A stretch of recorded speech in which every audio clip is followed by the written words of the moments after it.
Olá pessoal, tudo bem? Então eu estou fazendo essa aula como um requisito, para atender o requisito do novo edital do SESI. O objetivo aqui é o credenciamento, atuar junto ao SESI como credenciado para a ministração dos cursos de INR. Eu me chamo Thiago Dias Bidart, sou casado com uma mulher e pai de 2 filhas.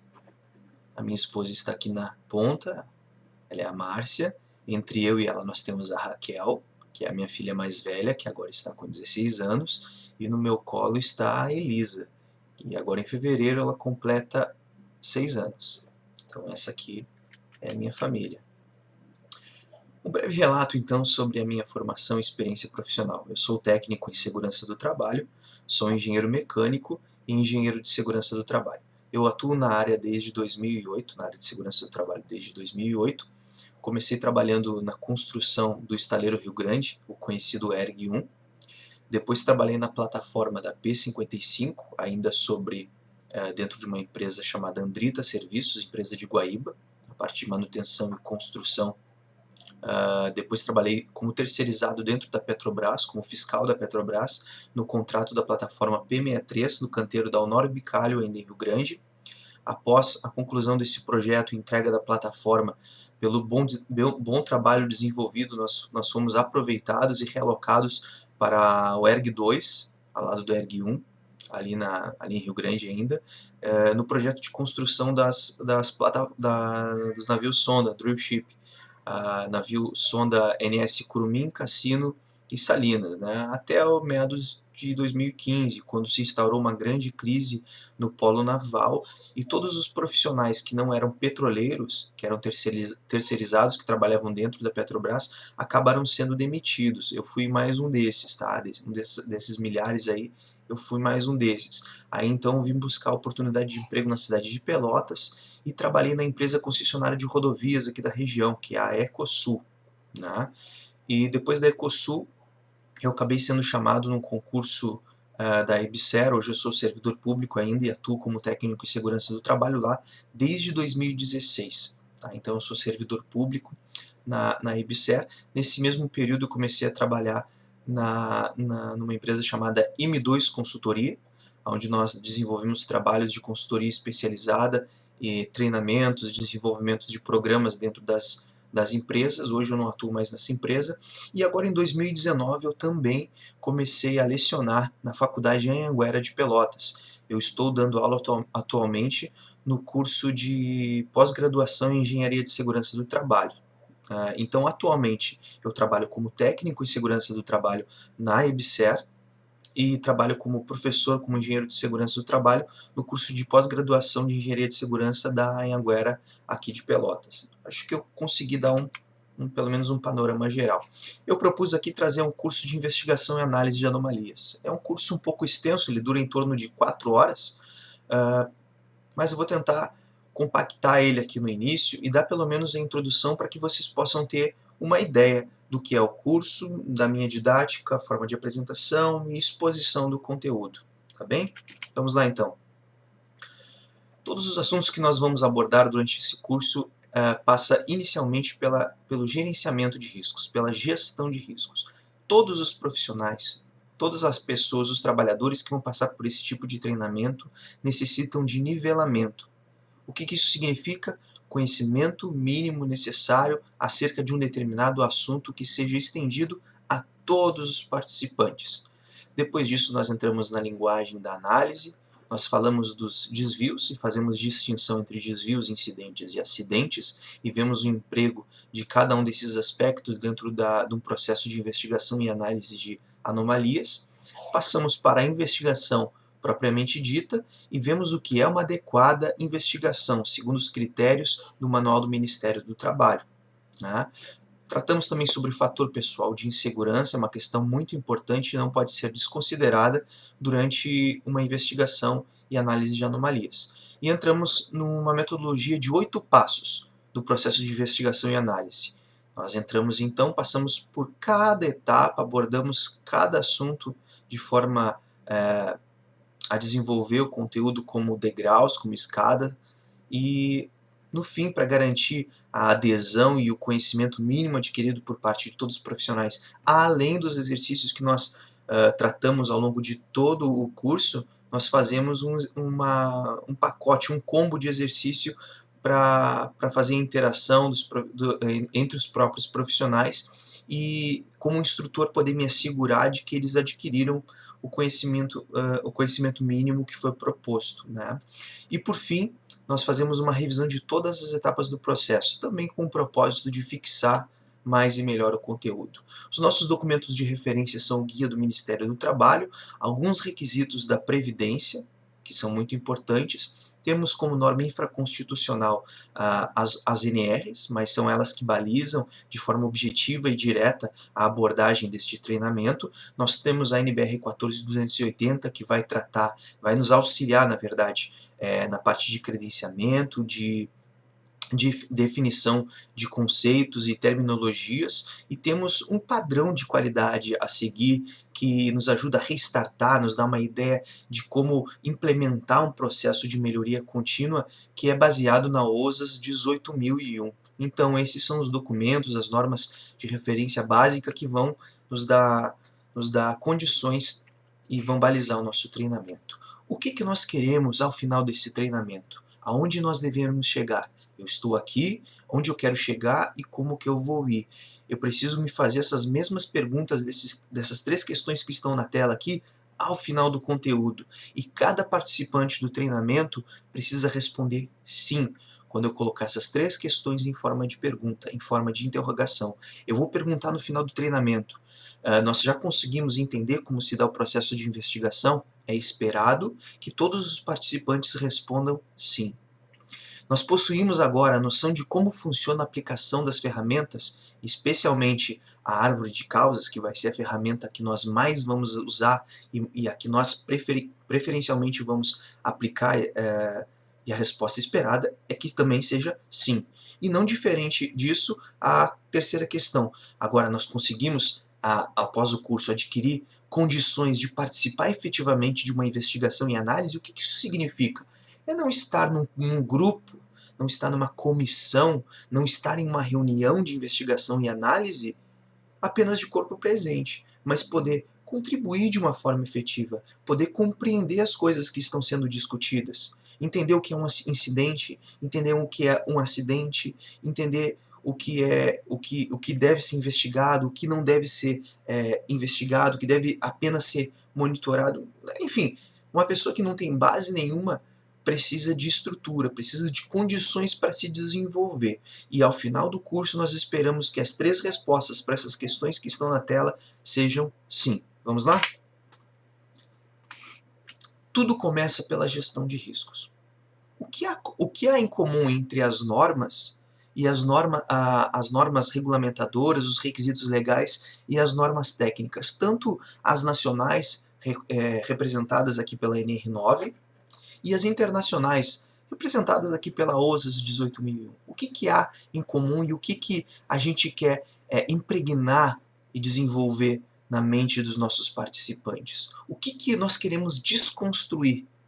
Observe, quando nós chegamos e começamos a trabalhar dentro de uma empresa, ou melhor, antes de nós começarmos a trabalhar dentro de uma empresa, o que nos é entregue? Dentre os documentos que nós assinamos e as ferramentas que nós recebemos, lá está os EPIs. Se nós perguntarmos para a maioria dos profissionais o que eu preciso fazer para evitar um acidente, as pessoas vão nos responder, a maioria delas, usar um EPI. Né? E qual é o propósito aqui dentro dessa breve exposição acerca de gestão de riscos? É dizer para todos vocês que o EPI não é a medida prioritária a ser implementada dentro de um grande programa de gestão de riscos. Por que eu estou dizendo isso? Observem a tela. Todas as minhas energias e os meus recursos devem prioritariamente serem aplicados sobre a fonte originária do risco. É isso mesmo. Os meus recursos, as minhas técnicas, o emprego das minhas condições devem ser direcionados à fonte originária do risco. Após se esgotarem todos os meus recursos e os meios para eliminar o risco na fonte, eu devo me perguntar, ora, agora que eu já esgotei as minhas condições, todos os meus esforços para eliminar o risco na fonte, o risco ainda existe? Ele é significativo? Se a resposta for sim, e só aí nessa condição, eu devo partir, em segundo plano, para a intermediação entre a fonte originária do risco e o trabalhador. Após os meus recursos e as minhas energias terem sido aplicadas sobre a intermediação entre a fonte originária do risco e o trabalhador, eu preciso também me perguntar novamente, há algo mais que eu possa fazer? Não, não tem. O risco ainda existe? Ele é significativo dentro de uma matriz que eu implementei lá? Ele é significativo ainda? Ele tem potencial, esse risco ainda tem potencial de causar algum dano ao trabalhador?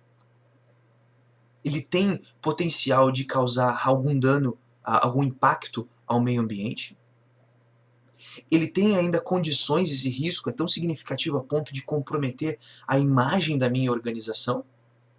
Se a resposta for sim, aí, nesse caso, eu preciso partir para a terceira esfera, que é o trabalhador. Então observe, a fonte originária do risco, a intermediação e, em última instância, o trabalhador, a saber, o EPI. Na OSAS, não é diferente disso. Nós temos prioritariamente, dentro dessa hierarquia que nós chamamos, a eliminação, em segundo plano a redução, em terceiro engenharia, quarto administrativo e por último o EPI. Ao longo do curso nós vamos abordar cada um desses aspectos e nós vamos poder nos aprofundar ainda mais naquilo que nós queremos que o nosso público-alvo possa compreender. Nós temos aqui uma pirâmide que serve de baliza para a gente poder enxergar um pouco melhor como que nós devemos aplicar e onde nós devemos aplicar os nossos esforços. Houve um senhor que desenvolveu um estudo de caso chamado Frank Bird, ou Frank Bird, como alguns o chamam. E ele disse o seguinte, para cada 300 mil desvios ou comportamentos de risco, condições inseguras, enfim, nós vamos definir isso depois, acontece uma fatalidade. Observe que há um nexo entre aquilo que nós chamamos de razão e proporção. Quanto maior a minha exposição, maiores são as chances de eu ter a consequência de sofrer um dano. Então, adotando um conceito, implementando, desenvolvendo uma cultura prevencionista, eu pergunto para vocês, onde nós deveríamos implementar a maior parte dos nossos esforços dentro de uma gestão preventiva? Seria no cume da pirâmide ou seria na base da pirâmide?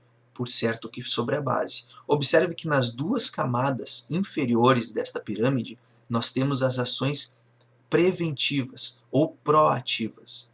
O que isso significa? São ações as quais eu adoto e implemento sem esperar que eu sofra o dano. Observe que a partir da terceira camada, em direção ao cume da pirâmide, nós já colhemos o dano. Nós já recebemos o impacto do nosso ambiente. A imagem da nossa organização, de alguma forma, já foi comprometida. E é isso que nós não queremos. É por isso que o treinamento não se chama investigação e análise de acidentes, ele se chama investigação e análise de anomalias, ou seja, desvios e incidentes, e também os acidentes. Perfeito? Nós vamos tratar mais disso um pouco mais adiante. Então, antes de tudo, nós precisamos definir e apresentar para vocês o que é um desvio, o que é um incidente e o que é um acidente. O que é um desvio? Um desvio é o descumprimento de um requisito legal ou uma normativa interna.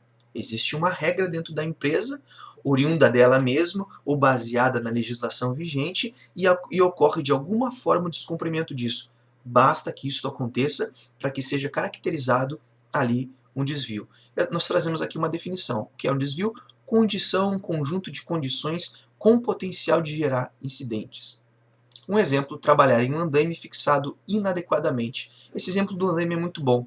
Quando nós olhamos para a NR18, por exemplo, que versa sobre a indústria da construção, nós aprendemos que um andaime em altura não pode exceder 4 vezes a menor dimensão da base. Se isso acontecer, e deve estar contemplado no projeto, e esses mecanismos também dentro do PCMAT, que a princípio vai deixar de existir agora, nós vamos entrar no PGR, não é verdade?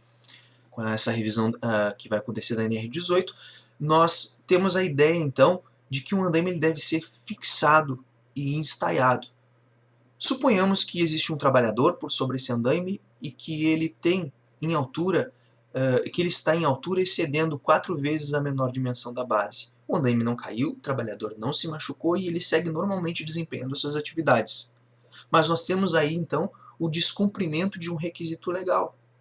Ainda que a empresa não tenha uma normativa, um procedimento, se existe dentro da legislação vigente um requisito que está sendo descumprido, ainda que ninguém tenha se machucado, ainda que o meio ambiente não tenha sido impactado e que a imagem da minha organização não tenha sido comprometida, mesmo assim nós temos ali um desvio. E o ideal é que as nossas ações já comecem nos desvios. Porque nós não queremos colher o acidente, nós não queremos nem que chegue no nível de um incidente. Então, o que é um incidente? É uma condição, um conjunto de condições com potencial de gerar incidentes, ou mesmo acidentes. Um andaime que excede, dentro da construção civil, que em altura excede 4 vezes a menor dimensão da base, é um andaime que não está estável. É um andaime que não está estável, existe um desvio ali. Perfeito? Alguém já disse que uma imagem fala muito mais do que 1000 palavras, não é verdade? E eu gosto muito de trazer imagens para ilustrar aquilo que nós queremos que as pessoas fixem. E o que nós temos aqui nesse primeiro quadro, à nossa esquerda? Improviso quanto à instalação elétrica. Os condutos estão de forma muito precária. As condições são muito precárias. No segundo nós temos um bueiro, uma abertura que está sem tampo. Em terceiro aqui nós temos um chefe que provavelmente está dando um bom puxão de orelha no seu empregado, porque tem uma sinalização dizendo que é proibido fumar ali, possivelmente ele esteja fazendo uso de algum produto químico, talvez com característica de inflamabilidade, e como se isso não bastasse, ele ainda está fumando, então tem tudo para dar errado. Aconteceu um acidente nessa terceira figura aqui? Não, não aconteceu, mas existem desvios, não existem? Existem sim. Então, ficou bem claro, né? Isso é um desvio. Agora eu pergunto para você, será que nós temos condições de investigar todos os desvios da empresa? Por óbvio que não, né? Mas será que existe algum desvio que nós poderíamos ou deveríamos investigar? Vamos ver aqui. Existem sim. Quais são esses desvios? São os desvios críticos e sistêmicos. Dentro desse fluxograma que eu vos apresento, nós temos aqui a forma de como tratar esse tipo de questão.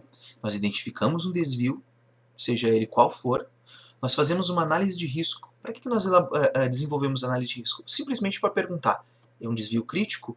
É um desvio sistêmico? Se a resposta for não, eu executo ali uma correção pontual. Agora, se eu tenho um desvio crítico ou sistêmico, eu preciso agir.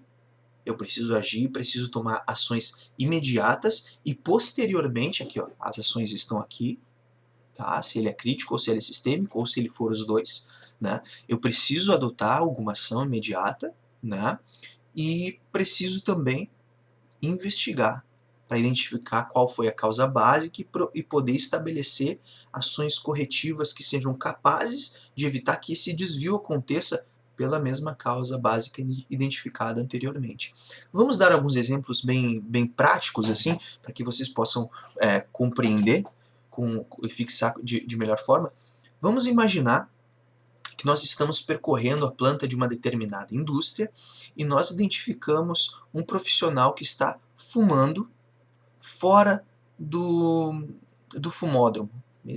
Suponhamos que essa empresa destina uma área específica e ele está a 30 centímetros fora do lugar, dos limites que são ali a área dos fumantes. Será que esse desvio é crítico? Talvez não seja, é provável que não. Será que esse desvio é sistêmico? Pô, foi a primeira vez que tu pegou o trabalhador, que tu identificou um trabalhador nessa situação, tu nunca viu ninguém descumprindo com esse requisito. Então não é sistêmico. O que eu faria nesse momento? Talvez uma breve orientação ao trabalhador fosse suficiente para isso.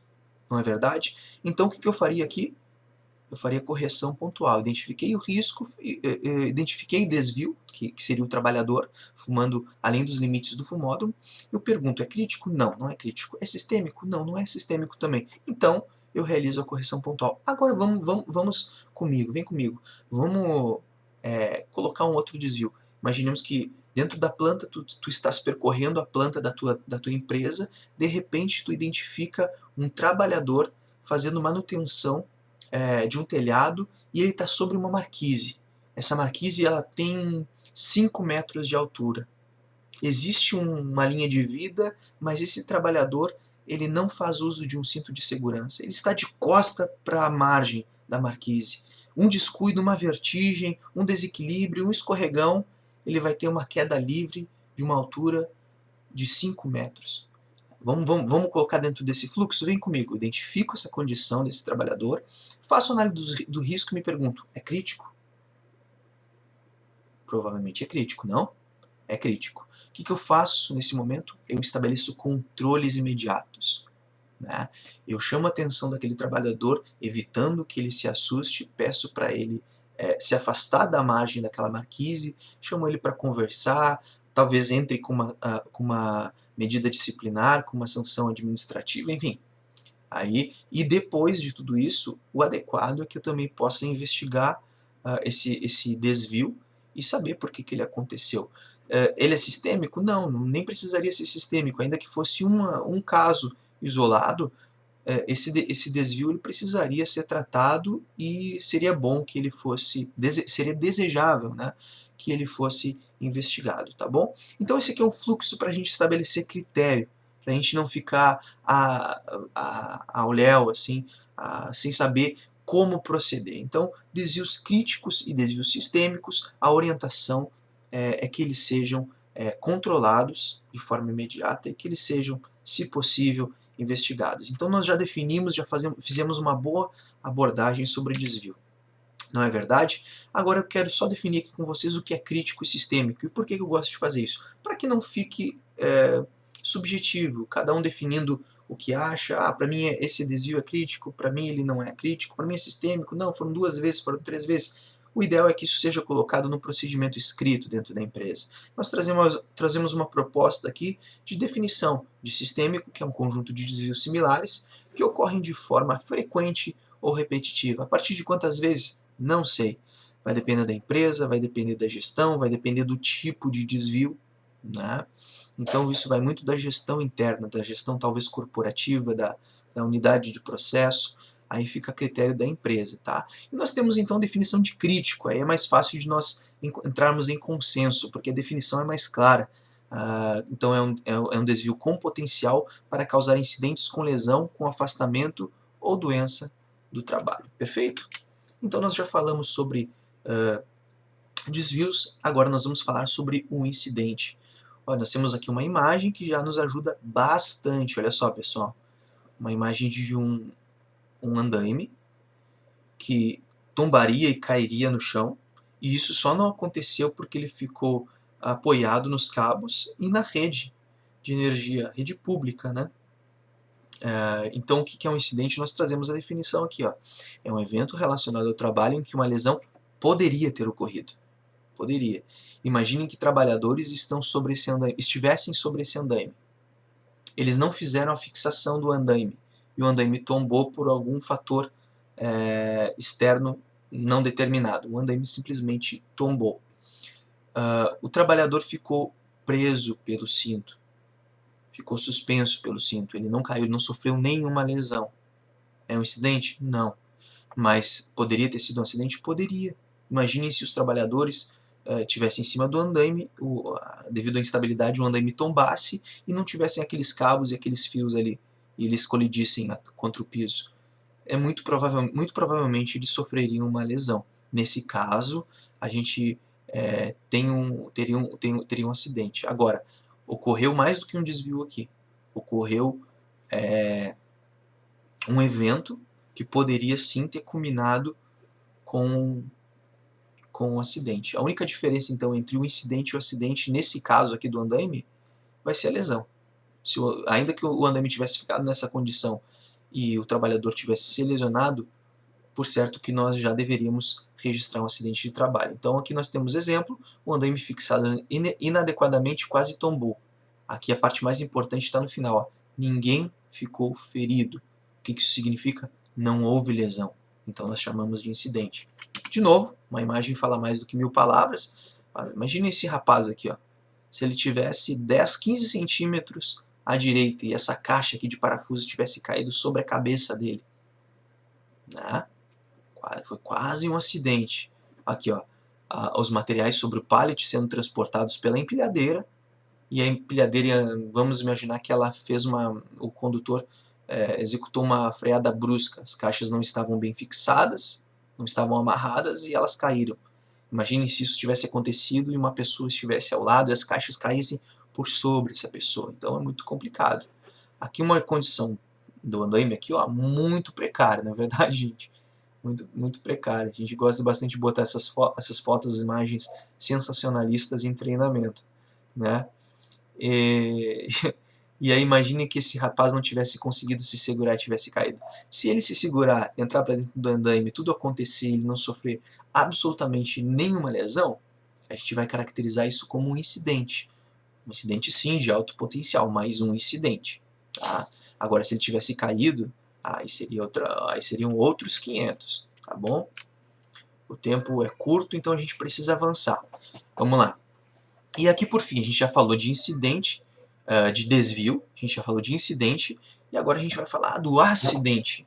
É um evento relacionado ao trabalho em que uma lesão, doença ou fatalidade ocorreu. Eu tirei essa imagem aqui do G1. Ó. Exemplo, andaime caiu sobre funcionários, causando óbito e deixando outros feridos. Se o andaime tivesse se desestruturado, colapsado por algum motivo não especificado, e ele caísse e não atingisse ninguém, seria um incidente. Agora, como ele caiu, e nós temos no registro da matéria do G1 que pessoas foram feridas e inclusive um funcionário foi a óbito, nós temos ali um acidente de trabalho. Perfeito? Aí eu deixo sempre esse asterisco aqui, ó, embaixo, acompanha comigo, e diz assim, a serviço da empresa e diagnosticada a lesão. O médico do trabalho ou o médico disponível vai fazer a avaliação e ele tem que atestar que houve lesão, ok? E essa lesão ela tem que ser sofrida enquanto o profissional está a serviço da empresa. Se ele estiver fazendo alguma coisa por conta própria, lá na casa dele, isso não tem relevância nenhuma para fins de classificação de anomalias dentro do ambiente corporativo, tá bom, pessoal?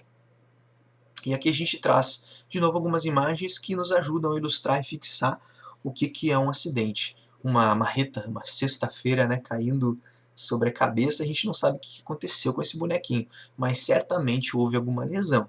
Ainda que ele não tenha ido ao óbito, alguma coisa aconteceu. Uma descarga elétrica de alta tensão, aqui no segundo quadro, no trabalhador, dificilmente ele não vai sofrer uma lesão, né? Aqui possivelmente tenha ocorrido a projeção de algum corpo estranho, algum objeto, algum pérfuro cortante em direção aos olhos dele. Aqui a gente tem uma lera, uma DORT, né, pessoal? Olha essa imagem aqui. Essa imagem aqui, o cara ele ainda está voando, ele está ainda em transição, mas é muito provável que ele sofra alguma lesão, né? E aqui ele está um trabalhador que já está urrando de dor. Então, alguma lesão certamente já aconteceu. Se essa lesão foi em decorrência da atividade desenvolvida por ele na empresa e se houve a lesão, nós temos aqui então o acidente de trabalho. Pessoal, eu sei que eu estou correndo um pouco, porque o treinamento, como eu disse para vocês, é muito grande e a gente não tem todo esse tempo aí. Quero me colocar à disposição de vocês. Se vocês quiserem que eu faça mais um treinamento, se vocês quiserem que, enfim, colocar a pauta, um assunto de um treinamento, eu fico à disposição de vocês. Eu vou acabar por aqui, para esse treinamento não ficar muito longo, tá bom? Um abraço e eu espero que a gente se fale aí. Até mais. Tchau, tchau.